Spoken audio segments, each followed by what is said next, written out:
Chapter 11. The Spiral Hedge Masters. Deep in the forest, far from the bubbling rabbit pot and miles away from the village noise, stood a peculiar training ground, known only to a select few creatures, the unofficial school of the Spiral Hedge Masters.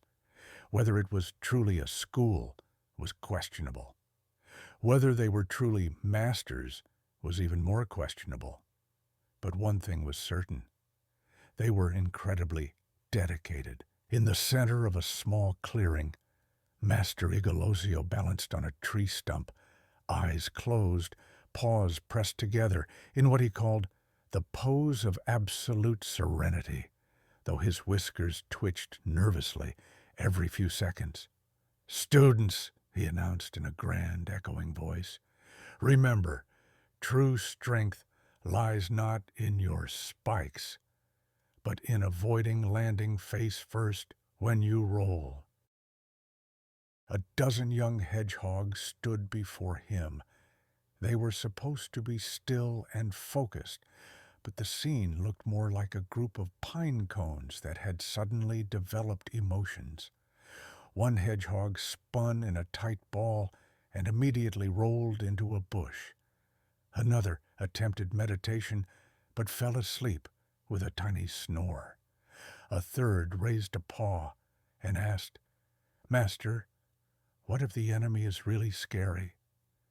"Then pretend it was part of your plan," Igolosio replied calmly, as if this were ancient wisdom. Next came the flying pine cone strike. The hedgehogs lined up, pulled back their paws, and hurled pine cones toward a painted target on a tree trunk. Every single pine cone missed the target entirely. One hit a tree, one hit a birdhouse, one hit another hedgehog who shouted, "Hey, watch it!" "That means we're bonding," the thrower shouted back proudly. On a low branch above them, an owl sighed loudly. "This forest used to be peaceful," she muttered. "Now, it's a circus with spikes." It was time for sparring. Two hedgehogs bowed politely to each other. No hard feelings. No hard feelings.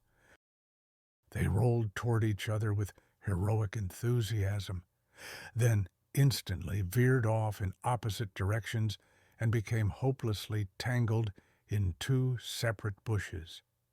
"Perfect balance," Master Igolosio declared. "No winner, no loser, and no one knows how that happened." As the sun began to set, the hedgehogs gathered for evening meditation. Some breathed deeply. Some dozed off instantly.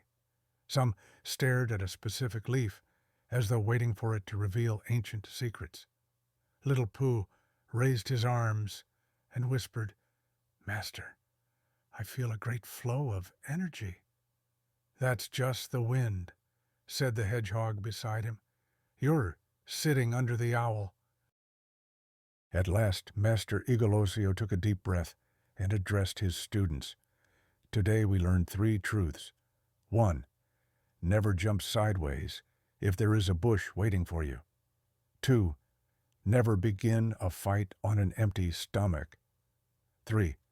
If anything goes wrong, call it a new technique." The hedgehogs nodded proudly, convinced they were witnessing the birth of legendary wisdom. Far away, a cottage waited silently, hiding a wolf under floral blankets, and Little Red Hood was walking straight toward it, unaware that the forest around her was preparing for a night she would never forget.